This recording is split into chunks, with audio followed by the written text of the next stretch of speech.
It sits in 97% of American kitchens. It is the perfect balance of sweet, salty, sour, and savory. We treat it as a simple condiment, but ketchup is actually a feat of chemical engineering and massive-scale logistics. How do we turn billions of raw tomatoes into the exact same sauce with the exact same taste every single time? It takes high-tech sorting lasers, violent steam baths, and giant vacuum chambers to make it happen. Today, we are following the journey of the red gold, from the dirt to the bottle.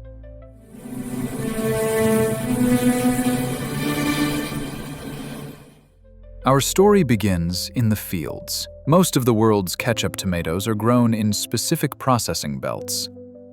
You can't use the tomatoes from your garden for ketchup. They are too watery and too fragile. Factories use a specific breed, oblong, thick-skinned, and low moisture. They are bred to survive a brutal industrial beating. Harvest happens fast. This machine pulls up the whole plant, shakes the fruit loose, and discards the vine in seconds. Once picked, the clock starts. These tomatoes must be processed within 6 to 24 hours, or they will begin to rot. During harvest season, the factory runs 24 hours a day. The trucks never stop arriving. Upon arrival, the tomatoes are dumped directly into a water canal called a flume. The water acts as a gentle conveyor belt. It cushions the fruit against bruising while washing off the field dirt.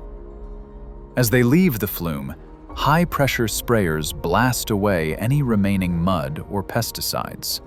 Despite the automation, human spotters are still there to catch the big debris like rocks or branches. Now clean, the tomatoes enter the building. They will never see sunlight again. Before cooking, they must be perfect. An optical sorter scans every single tomato using cameras and lasers.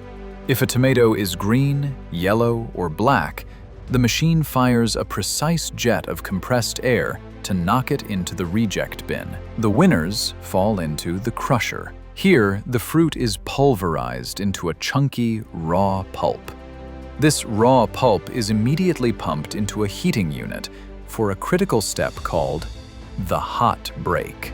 Raw tomatoes contain enzymes that destroy pectin, the glue that makes sauce thick. If you don't stop them, you get watery juice. The pulp is flash heated to 200 degrees Fahrenheit. This kills the enzymes instantly and locks in the thickness. Next, the pulp goes through giant sieves. The seeds and skins are spun out and sold as cattle feed.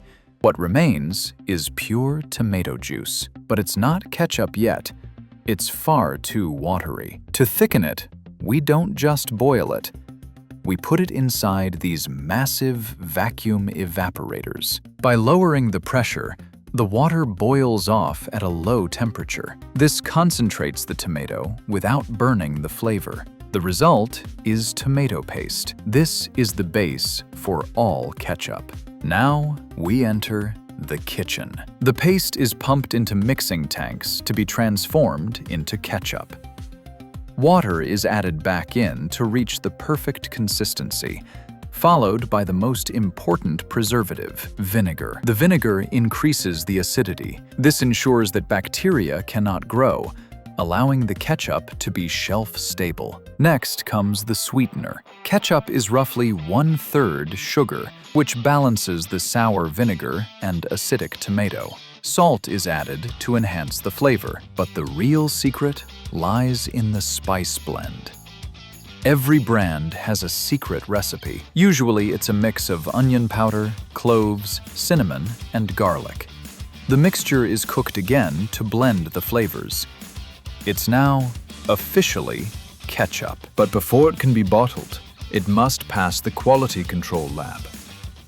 They test the viscosity. If the ketchup flows too fast, it's rejected. It must flow at a specific, slow speed. Only when the thickness is scientifically perfect is the batch released to the filling line. So the bottling hall is a place of deafening noise and incredible speed.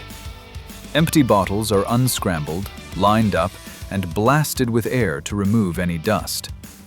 They enter the rotary filler. This machine can fill up to 1,200 bottles every single minute. The ketchup enters the bottle at nearly boiling temperatures. This sanitizes the inside of the bottle instantly. Caps are torqued on immediately. The trapped heat creates a vacuum seal as it cools. Sensors weigh every bottle. If one is missing even a few grams of sauce, it is kicked off the line. The bottles are too hot to label. They must travel through a massive cooling tunnel. Cold water sprays gradually bring the temperature down to prevent the ketchup from overcooking in the bottle. After 20 minutes, they emerge cool and dry, ready for their identity. The labeler applies the branding, and a laser etches the expiration date. Robotic arms pack the bottles into cases. These robots never tire and never drop a bottle.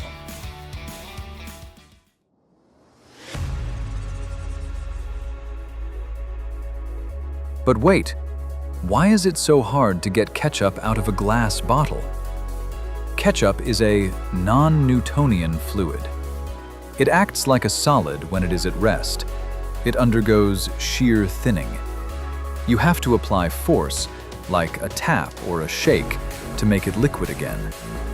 This unique physics property is what makes ketchup sit perfectly on a fry without dripping off. It's not just bottles. Factories also produce millions of single-serve packets a day. A single machine fills multiple rows of foil, seals them, and cuts them into those familiar rectangles. Every batch is tasted by human sensory experts to ensure the flavor profile hasn't drifted.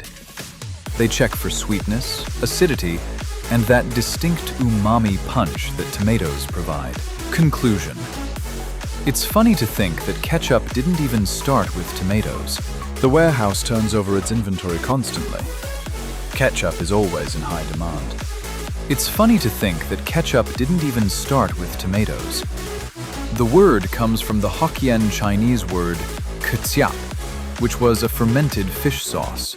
British sailors brought the fish sauce home, and over centuries they added mushrooms, walnuts, and finally, tomatoes. In 1876, Henry Heinz added vinegar and sugar to preserve ripe tomatoes, creating the recipe we know today. Today, that recipe is replicated on a scale that Henry Heinz could never have imagined. From the muddy fields of the Central Valley to the high-speed bottling lines, thousands of people and machines work in harmony to deliver this red gold to your table. It is a marvel of consistency, safety, and engineering.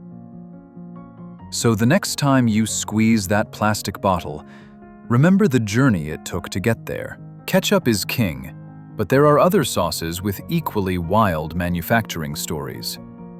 Do you want to see how mayonnaise is emulsified? Or how hot sauce is fermented? Let us know in the comments below. If you enjoyed this deep dive, please hit the like button. It helps the channel a huge amount.